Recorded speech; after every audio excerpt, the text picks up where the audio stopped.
ibaratnya solusi yang sudah mature dan juga menggantikan solusi yang sudah ada biasanya.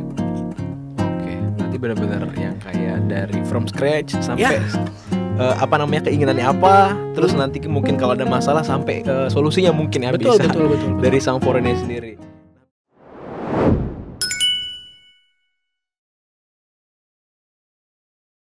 Berarti mungkin kita sekarang ngomongin ini sih Pak, karena kan Sangfor sekarang ini udah banyak dipakai di Indonesia gitu. Betul. Ya. Nah kira-kira dari Sangfor ini sendiri teknologi ini udah sesuai belum sih sama regulasi yang udah di Indonesia? Oke, menarik. Jadi kembali lagi ya, regulasi di Indonesia baik itu kita ngomong dari PP 71 tahun 1991 ya, 1999 sehingga saya sama kita ngomong PDP, lalu juga kita ngomong juga mungkin OJK, beberapa regulasi-regulasi yang ada itu mencantumkan bahwa secara teknologi cloud itu wajib ada di Indonesia. Mereka memiliki representatif di Indonesia. Mereka membangun data center mereka di Indonesia. Kenapa? Karena itu menjadi suatu hal yang kritikal buat mereka agar data-data yang nantinya diakses oleh si penyedia layanan itu tidak dilempar ke luar negeri ya gitu. Karena mungkin ada beberapa isu yang sempat terjadi. Nah, Sangfor sendiri kita semuanya sudah ada di Indonesia untuk layanan cloud services Sangfor seperti itu. Karena cloud services itu wajib banget secara undang-undang, regulasi, compliance dan lain-lainnya di Indonesia sendiri itu wajib ada di Indonesia karena menjaga data tersebut tetap independen, tetap ada di wilayah Indonesia dan tidak keluar. Kalau andai kata nih, yang saya tahu andai kata kita ternyata mengakses data ternyata kalau misalnya kita tahu, si pemerintah tahu bahwa data tersebut dikirim ke luar negeri, apa yang terjadi? Yang terjadi adalah biasanya adanya hukuman juga dari sisi baik itu regulasi yang ada, nanti juga akan dilakukan audit, lalu juga nanti pasti ada pembayaran yang harus dilakukan karena terjadinya pelanggaran terhadap hal tersebut. Nah itu pasti ada beberapa yang nanti akan menjadi penalti di sisi customer lainnya. Nah di sisi Sangfor sendiri kita semuanya sudah on cloud, kita semuanya sudah ada di Indonesia, jadi aman, tidak melanggar dari regulasi dan peraturan yang ada. Oke, berarti kalau misalnya kita teknologi udah oke. Terus sekarang kita ngomongin tentang regulasi juga udah oke berarti di Indonesia Pak ya. Berarti memang udah nggak perlu ada yang dikhawatirkan lagi dari sisi customer berarti Pak ya. Oke Pak, mungkin sekarang kita coba main role play nih Pak ya. Nah anggap aja worst case-nya yang terjadi gitu. Cloud yang dipakai sama customer itu kena serangan atau gangguan. Nah, kira-kira apa sih Pak langkah pertama yang wajib dilakuin oleh perusahaan atau customer itu sendiri? Oke, menarik. Sebenarnya langkah pertama yang harus dilakukan adalah pastinya kita melakukan isolation. Kita ngomongnya bahasanya adalah terhadap perangkat yang sudah kita duga dia sudah terinfeksi dari malware atau kita ngomongnya adalah ransomware. Sama nih seperti kita waktu zamannya 2019, 2020, 2021 kita terdeteksi COVID-19, kita harus isolasi kan. Betul. Ya kan? Jadi agar kita juga tidak menyebarkan ke yang lain. Jadi langkah yang paling awal yang paling penting adalah kita melakukan isolasi terhadap si perangkat tersebut yang kita curigai bahwa perangkat tersebut memang terkena malware. Setelah itu apa? Lalu kita perlu melakukan yang namanya insiden respon gitu. Setelah isolasi selesai kita melakukan insiden respon di mana kita mengetahui impact dari serangan tersebut sudah sampai kemana saja gitu. Jadi impactnya sudah sampai kemana aja, lalu perangkat-perangkat apa aja yang sudah menjadi zombie atau bot yang sudah diserang juga, perangkat-perangkat mana saja yang sudah terserang malware, itu semua perlu kita lakukan di part insiden respon untuk memperkecil impact. Baru setelah itu kita melakukan analisa terhadap asal muasal si virus tersebut bisa menyebar. Kenapa? Dari mana asalnya? Lalu setelah itu apa yang harus kita lakukan, apa yang perlu kita implementasikan terhadap environment customer itu agar kejadian tersebut tidak terjadi lagi. Nah, di Sangfor sendiri kita punya namanya Sangfor Incident Response yang bisa melakukan hal itu semua gitu. Jadi nanti tinggal call aja dari tim Sangfor. Nanti tinggal kita yang akan membantu untuk melakukan part dari insiden respon tersebut, baik itu melakukan analisa, baik itu juga nanti melakukan monitoring, juga baik itu melakukan memperkecil insiden yang terjadi, baik juga itu melakukan investigasi dan juga mencari root cause terhadap problem ataupun serangan yang terjadi tersebut. Seperti itu. Jadi itu adalah beberapa part yang wajib untuk dilakukan ketika insiden terjadi di sisi customer nantinya. Oke, gitu. Berarti tinggal menghubungi dari vendor security-nya seperti itu ya. Betul. Kayak misalnya nih server kan kita ada rekanan dengan CBN Cloud. Nah, nanti bisa langsung komunikasi nih dengan rekan-rekan CBN Cloud. Nanti bisa dari CBN Cloud untuk mengkomunikasikan ke Sangfor seperti itu. Karena semakin kembali lagi ya, kalau misalnya insiden itu terjadi dan semakin cepat kita menangani, maka impact-nya itu semakin kecil ya. Semakin kecil. Betul. Gitu. Kalau semakin lama kan biasanya kan ada beberapa orang karena terjadinya insiden ya, kita ngomong terjadi insiden, mereka coba menutupi. Kenapa? Karena mereka takut gitu kalau misalnya terlalu banyak orang yang tahu, brand reputation mereka bermasalah. Tapi sebenarnya enggak juga gitu. Cukup mereka misalnya mereka trusted untuk CBN Cloud seperti itu. Nanti tinggal hubungin aja CBN Cloud, nanti semua datanya itu kita juga ada dokumen baik itu NDA dan lain-lain, di mana ketika terjadinya insiden tersebut dari sisi Sangfor ataupun dari sisi CBN Cloud itu tidak akan menyebarkan ke publik. Cukup kita aja internal aja yang tahu. Nah, itu yang hal yang penting gitu terhadap hal tersebut. Oke. Berarti memang kita bisa aja langsung dari sisi customernya bisa langsung hubungin contoh CBN Cloud gitu ya. CBN Cloud lari ke Sangfor. Nah, betul. Tadi kan Bapak menyinggung terkait kalau misalnya memang ada masalah, itu kan yang jadi awareness-nya adalah citra dari perusahaan itu ya Pak ya. Nah seharusnya kan nggak harus seperti itu Pak ya. Biasanya kalau misalnya kita emang menanggapi secara cepat, biasanya dibilang wah respon dari perusahaan ini bagus seperti itu Oke. Nah mungkin selain dari itu biasanya Pak yang terjadi kalau perusahaan tidak punya rencana pemulihan atau tidak siap menghadapi serangan, kan karena serangan dari cyber attack ini kan kita nggak bisa duga ya, tiba-tiba ada, tiba-tiba masuk gitu. Itu kira-kira gimana Pak? Nah, yang paling penting balik lagi ya, sebenarnya tahap dari kita bagaimana untuk menjaga adanya serangan gitu adalah pastinya kita ngomong cyber attack lah, kita ngomong misalnya ternyata ada cyber attack, yang pastinya prevention itu menjadi hal yang utama, monitoring, detection itu harus menjadi priority yang utama gitu. Jadi tetap dibutuhkan part dari hal tersebut, tapi jika ternyata si customer tersebut tidak memiliki hal tersebut di awal, itu pastinya nanti akan menjadi suatu isu yang cukup besar gitu. Karena biasanya ada beberapa kali saya ketemu dengan customer, mereka sedikit menyepelekan terhadap security, karena kembali lagi seperti yang saya informasikan di awal bahwa kadang insiden itu kalau belum terjadi, security insiden itu belum terjadi, mereka ya udahlah gitu, pakai router aja cukup, gitu kan, gitu kan, masalahnya di situ. Atau pakai endpoint biasa aja cukup gitu, toh nggak pernah terjadi insiden. Tapi sebenarnya itu adalah perspektif yang salah sebenarnya di sisi user gitu, karena balik lagi ketika insiden itu terjadi, maka yang dirugikan itu adalah perusahaan tersebut. Salah satunya tadi yang Mas bilang adalah brand reputation-nya yang bermasalah, lalu produktivitasnya yang tidak berjalan. Contoh kita bahasanya, saya pernah ada case adalah di manufaktur. Ketika produksi mereka bermasalah, karena ketika saat itu terjadi namanya ransomware attack, akhirnya semua program yang mereka kena ransom, akhirnya seharian itu mereka tidak bisa berproduksi, tidak bisa menjalankan mereka untuk membuat bahan-bahan yang mereka butuhkan. Impact-nya apa? Wah, itu kerugiannya cukup lumayan kalau dikalkulasikan gitu loh Mas. Itu cukup menjadi impact bagi mereka. Nah makanya saat itu mungkin mereka baru merasa, wah kayaknya investasi security mungkin, let's say kita ngomong hitung-hitungan ya, 1 juta nih gitu. Ternyata kerugian yang dirasakan adalah 100 juta gitu kan. Nah itu yang menjadi problemnya ketika mereka berpikir ini 1 juta kemahalan. Padahal mereka gak berpikir ketika itu tidak diinvestasikan, maka yang mereka rugikan itu adalah si 100 juta ini. Nah seperti itu sebagai pembandingnya. Nah tadi kan terkait keamanan yang dimana para customernya ini belum tertarik untuk mencoba kalau misalnya memang tidak terjadi Pak ya. Nah tadi kita udah ngomongin juga terkait dari perusahaan yang memang belum punya perencanaan pemulihan gitu. Nah kalau misalnya dari perusahaan yang punya rencana pemulihan, contoh let's say kita ngomong backup gitu, atau dia punya disaster recovery gitu. Nah mungkin bisa dijelaskan nggak sih Pak, kalau mana yang sebaiknya diprioritaskan, semisalnya ada 2 pilihan antara backup atau disaster recovery seperti itu? Oke, kalau misalnya dibilang mana yang lebih diprioritaskan antara backup data tersebut ataupun kita ngomong disaster recovery, sebenarnya secara konsep 2 hal ini menjadi suatu hal yang berbeda Mas. Gitu. Kenapa? Karena saya bilang backup itu adalah ketika memang insiden itu biasanya tidak terkait juga dengan security. Gitu. Sebenarnya ya kita ngomong kenapa? Karena biasanya tiba-tiba datanya terdelete ataupun datanya korup yang ada di situ, maka dia bisa ngambil data si backupnya tersebut. Tapi beda kalau misalnya kita ngomong secara konsep adalah DR gitu, atau kita ngomong data center atau yang biasanya kita ngomong adalah data center replicate ataupun redundancy, di mana ketika terjadinya masalah terhadap data center yang menjadi utama atau data center yang memang menjadi utamanya mereka. Contoh misalnya major misalnya kayak gempa bumi, kebakaran. Betul, Nah, betul. itu DR yang akan menjadi yang hal utama untuk dihidupkan atau dinaikkan gitu. Tapi kembali lagi kalau ditanya ke saya, kalau bisa terkait dengan cyber attack, sebenarnya which is maupun itu kita ngomong itu adalah DC, kita mau ngomong itu adalah backup ataupun DR, semuanya itu bisa kena attack gitu.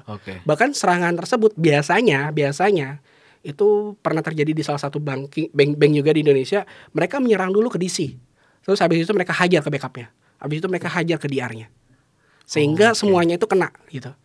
Nah, makanya kenapa kalau bisa dibilang security itu penting di semua part sebenarnya, baik itu DC, baik itu backupnya, baik itu DR-nya. Makanya sekarang semua teknologi juga sama, berlomba-lomba mereka berbicara bahwa mereka bisa mensecurekan semua end to end dari sisi apa yang menjadi cikal bakal serangan tersebut, baik itu yang berhubungan dengan IT, selama mereka itu terkoneksi ke jaringan, selama mereka itu terkoneksi ke internet, itu semuanya itu akan memiliki vulnerability-nya sendiri. Oke. Nah, sekarang kan tadi kita ngomongin backup ya secara tipis, Pak. Nah, kita coba ke DR nih, Pak. Nah, DR itu kan mungkin bisa dibilang jadi penentu bisnis. Jadi penentu ketika sistem down. Ya. Nah, dia yang bisa ngebangkitin sistem itu sendiri gitu.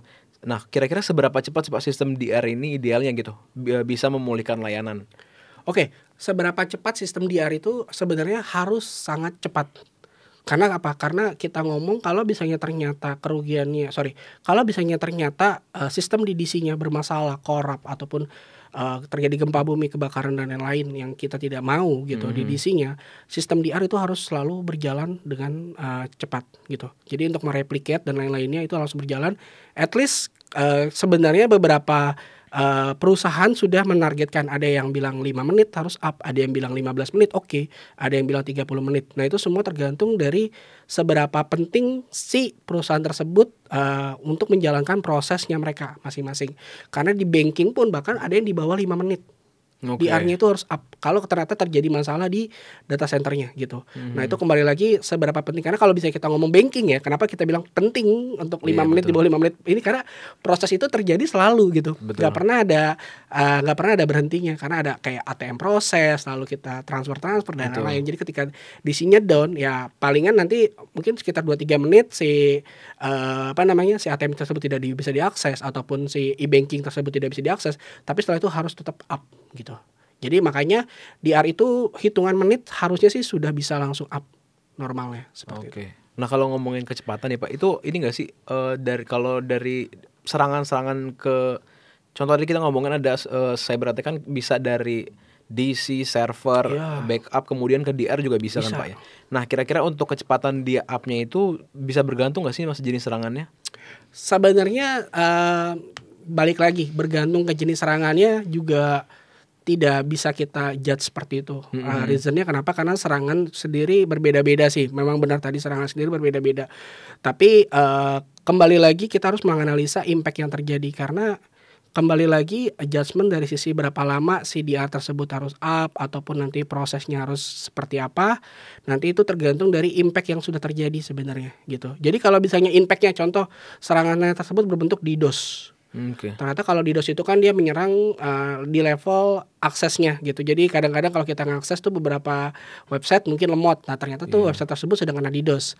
Nah, itu respon time-nya pun akan beda, karena sebenarnya itu memang mempermasalahkan tapi tidak mengganggu di sisi internal mereka. Itu mungkin bisa lebih lama. Tapi kalau misalnya ternyata gangguannya itu terkait dengan ransomware yang tadi saya bilang dan impact-nya sudah cukup besar, wah itu bisa sampai seminggu 2 minggu Mas baru bisa up. Gitu secara pengalaman kita ya. Kenapa? Karena mereka sulit, terutama untuk ransomware, pilihannya antara dua. Mereka mencari lagi data-data yang sempat di-encrypt, ataupun mereka mencari kuncinya untuk mereka bisa membuka encryptan tersebut. Nah, biasanya kalau mencari kuncinya atau mendapatkan kuncinya itu perlu bayar. Betul. Gitu. Iya, betul. Nah, makanya kenapa ransomware ini sekarang sebenarnya menjadi salah satu yang cukup hits, karena mereka biasanya memainkan dari sisi level finance-nya gitu. Mereka mendapatkan duit yang cukup banyak dengan cara yang mungkin mereka investasi sekitar 6 bulan untuk sabar-sabar, tiba-tiba boom meledak, akhirnya ya mau nggak mau daripada perusahaan itu ruginya semakin lama, ya udah dia bayar. Tapi sebenarnya balik lagi ya, jangan percaya si attacker atau si hacker tersebut, karena belum tentu pas kita bayar pun mereka juga memberikan kuncinya, siapa tahu mereka meminta dana lebih dan lain-lain. Nah itulah menjadi nanti kenapa perlunya ada namanya konsultan di sisi security untuk coba membantu di sisi customer nantinya. Oke, berarti memang serangan juga ikut menjadi faktor up-nya DR berarti. Betul. Ya, Pak, ya? Oke, nah mungkin kalau dari Sangfor sendiri nih Pak, bisa dikasih tahu ke penonton kita nih Pak, berapa lama sih pemulihan SLA? Tadi kan Bapak ngomong nih SLA-nya di kayak 5 menit, bahkan harus udah di under 5 menit seperti itu ya. Nah, Sangfor sendiri balik lagi karena kita memang ada layanan MDR atau Managed Detection and Response, pastinya kita bicara services ada SLA-nya gitu. Kalau kita bicara SLA-nya adalah lebih ke arah ke response time. Jadi ketika kita ternyata ada problem, maka response time nantinya yang akan diberikan contohnya adalah kalau misalnya itu bentuknya adalah critical event yang terjadi, maka response time kita adalah di bawah dari 15 menit. Gitu. Ketika critical event, tapi kita memang bicara tentang terkait dengan security.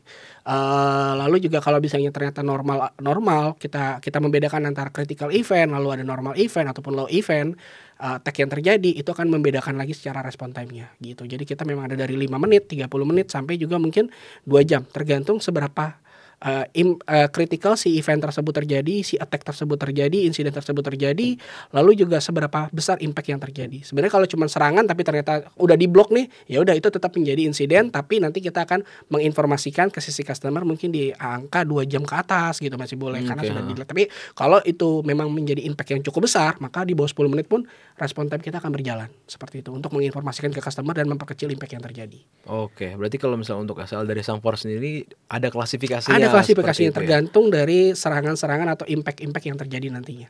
Oke, berarti cukup oke juga nih. Ada klasifikasinya. Itu untuk SLA sendiri itu diinformasikan ke customer Pak berarti? Pasti. Nanti kita pastikan pas ketika kita memberikan layanan atau services, kita akan ada namanya service letter. Oke. Di service letter itu akan menginformasikan semuanya secara detail terkait dengan SLA-nya kita, lalu apa yang akan kita cover dari mereka, lalu nanti apa aja yang menjadi hal yang boleh kita informasikan dan tidak kita informasikan. Nah itu semua nanti akan dituliskan secara rinci di service letternya kita. Oke, berarti memang cukup informatif ya untuk dari si customer. Nah Pak, kita kan dari tadi kita udah bahas topik yang teknikal dan cukup berat nih Pak ya.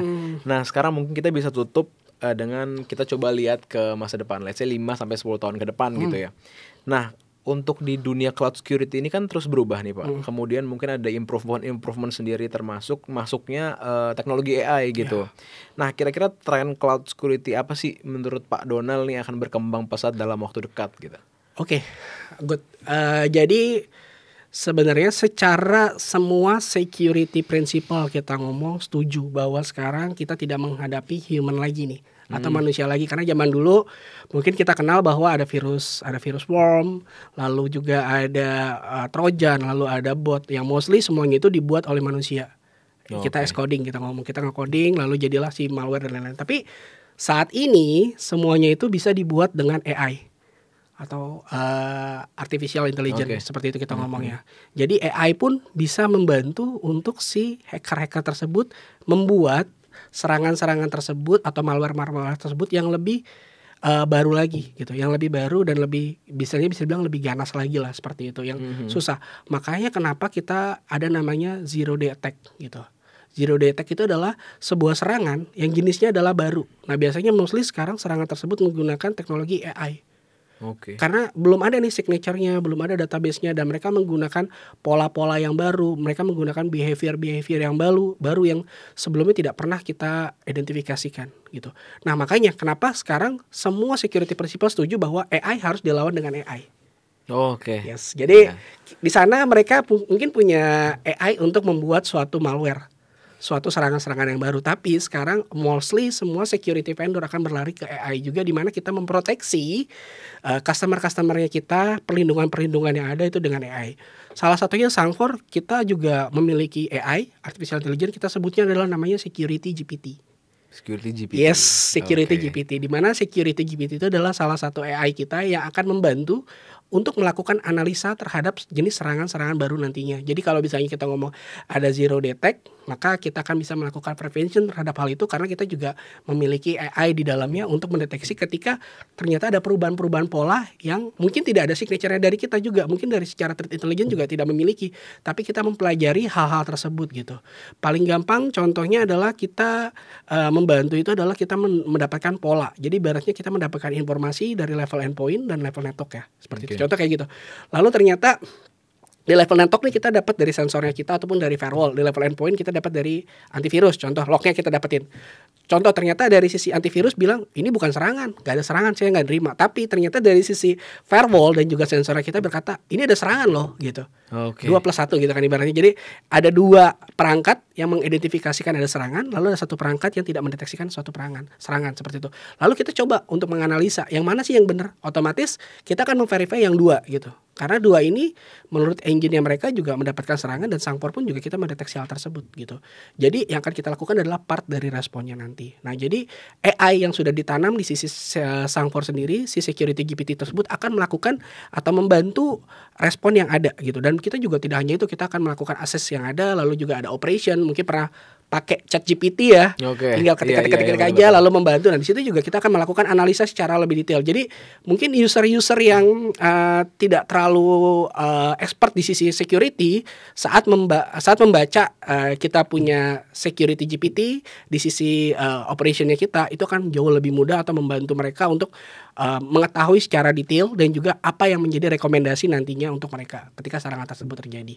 Nah itu yang dimiliki oleh AI kita juga seperti itu Mas. Oke, berarti memang biar apple to apple ya, AI lawan AI harus seperti itu ya. Nah kira-kira kan AI ini sendiri kan menjadi concern orang-orang ya Pak ya, di mana mereka itu kan menggantikan orang-orang ke AI seperti itu. Nah kira-kira menurut Pak Donald nih, mana sih yang lebih akurat dan bisa diandalkan dalam mendeteksi ancaman nih, dari manusianya sendiri atau dari AI menurut Pak Donald? Oke, ini menarik.